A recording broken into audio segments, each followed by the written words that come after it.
just found this in the cupboard. I actually don't know what I'm happier about, the fact that I found it or the fact that I forgot about it.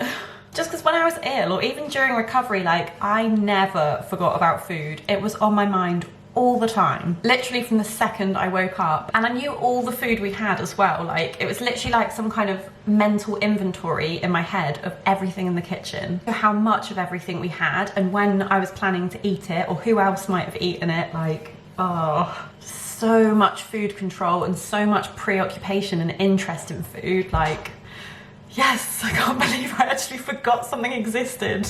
Yeah. Baby girl, you're so damn fine, though. Wanna know if I can hit it from behind, though. I'm sipping on you like some fine wine, though. When it's over, I press rewind, though. Talking bands, I got it. Look at this. Bertie. Look what he's done to the pot plant. Soil everywhere.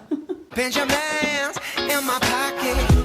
I traded my truth for some robbers, and he's playing Batman, but he's gonna rob him. Yeah, I got the Glock in my robbery. 17 shots, no 38. Yeah. Let me get the dog. Hi, darling. Good boy. Good boy. That was nice. It was really sweet. Like, I used to feel like I could eat literally 8 bagels in a row with like peanut butter and jam or Biscoff on them, and I maybe would have had room for 8 more. But my tastes have changed so much in recovery. Like, since I got to a healthy weight and like stopped restricting things, like actually allowed myself to have these foods, I don't feel like my body's going, oh my God, peanut butter and jam, or Biscoff, Biscoff. I think it's when you're telling your body you can't have something, that's when your body's like, okay, now all I want is that thing you've told me I can't have.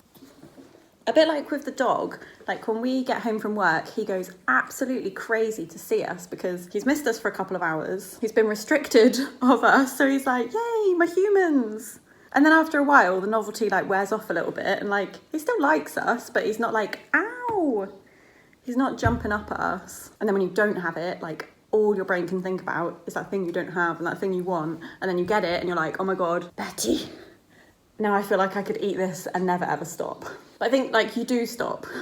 Once your body gets used to it again, once your body's healthy, it's at a weight it wants to be, I think then your brain just starts prioritizing food a lot less. Like when I was BMI 20, I was still craving all this stuff and felt like I could eat and eat and never ever stop. Like for me, my weight's supposed to be higher than that. So I had to go like beyond BMI 20, let myself have all of these foods. And yeah, now I feel like not as crazy obsessed with them. Stop biting. No.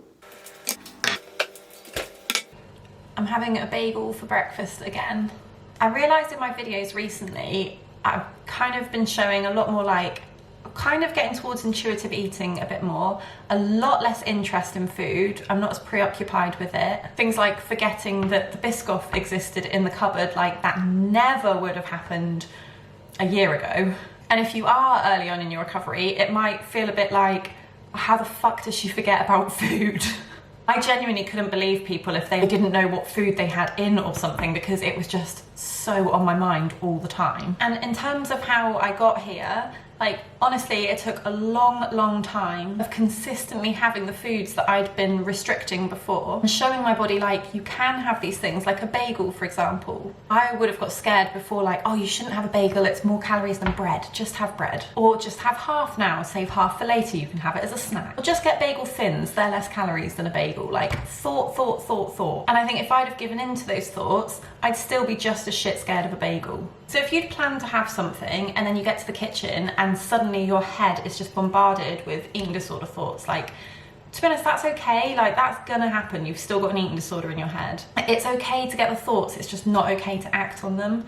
And however believable they feel and however many you get, like I would just try and block the thoughts completely and do opposite actions, because you're never going to win against these thoughts. Like your eating disorder will always have another thought to throw at you until it gets one that's really believable, and then you're like, you're right, I should just have half a bagel now, or do something fucking disordered and weird that's going to keep you trapped in food obsessions. So just like, no Meg, you don't do that shit anymore, block the thoughts, opposite actions. And then like whilst I was waiting for my bagel to cook, I might get thoughts like, oh my God, this is going to be more calories than you had yesterday. But yes, it is. I'm breaking a cycle. Like in 10 years time, I don't still want to be living the day that I was living yesterday. I don't want to be in Groundhog Day anymore. break the cycle.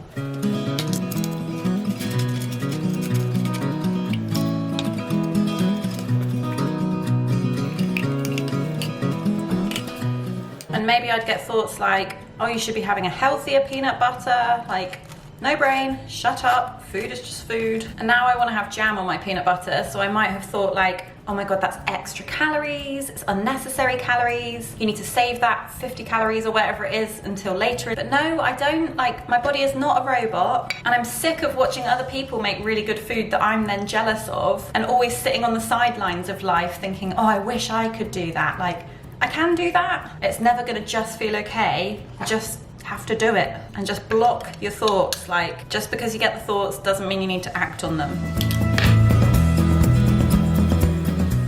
And maybe you get a thought like, oh my god, you should have spread a bit less than that, you should have just done a really, really thin scraping. But no, fuck it, like, I want to have a proper portion of food. And what if someone else makes this for me one day and they do more than my thin scraping? Like, I don't want to live a life of minimals anymore.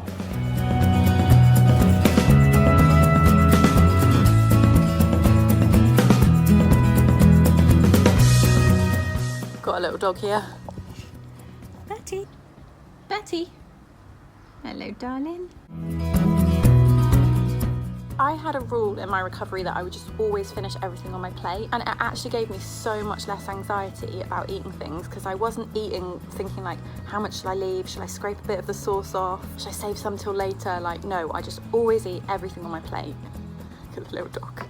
No, no, no, no, no, no. But like, if you're eating and you're starting to get thoughts like, I don't know, oh, you've already gained weight, or if you're going out for dinner later, you need to save the calories now, or you ate too much last night, like, I don't know, like, your head might be going nuts. But honestly, I think that's okay. Like, you are not going to recover feeling comfortable. Like, it's a horrible, horrible thing to do. And if you're feeling shit, it probably means you're doing something right. So just feel shit and do it anyway.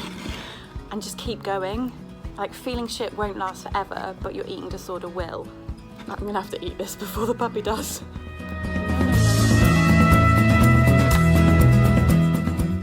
And even then, like, a bit of jam's dropped onto the plate. I don't think you can afford to, oh, and another bit. I don't think you can afford to leave bits like that in recovery. Then would have got it in my head, like, tomorrow I'd be like, oh, well, a bit of jam fell off yesterday, you need to leave a bit of jam today. This is gonna make a mess. I just don't think you can give anorexia an inch. And now I'm definitely getting to a point where I drop a bit of jam. I know it's not for calorie reasons, I wouldn't mind as much, but I think at the beginning, when your head is still really, really entrenched with the eating disorder, you've just got to be so vigilant and, yeah, literally not give it an inch.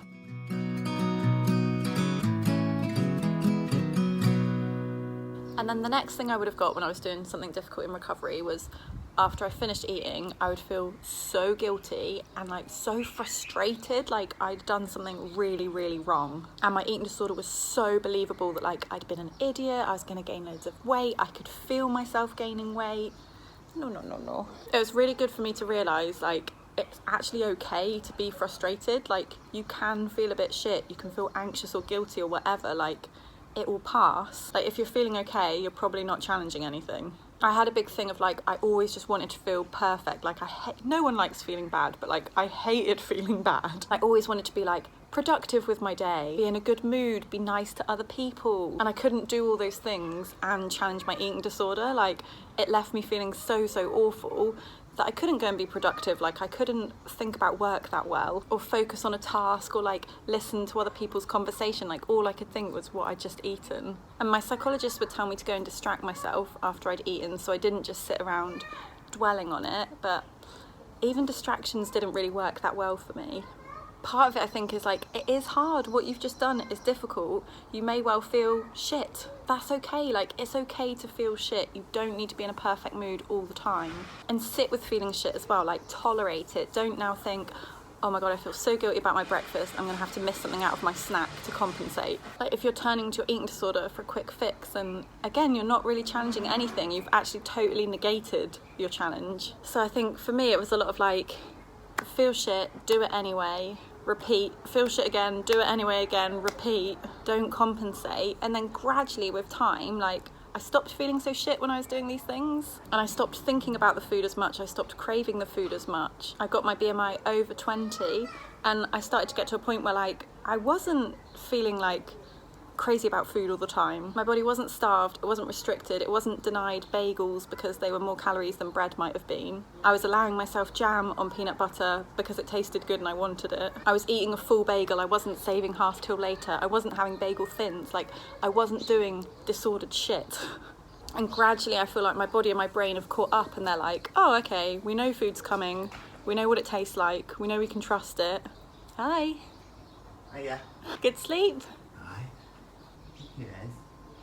Like that.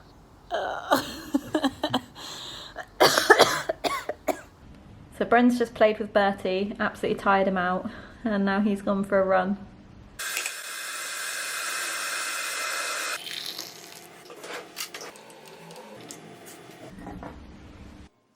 Bren also didn't have breakfast before he went on his run, which he quite often doesn't do, to be honest. And I always have breakfast. I think something that really helped in my recovery was remembering, like, I have a different body to other people and I have a very different history and different needs. Like, so in my recovery, like, just because someone else might leave food on their plate didn't mean that I could. Or if they skipped breakfast or went for a run, like, that didn't mean that I needed to. In fact, quite the opposite. That was just about the opposite of my needs.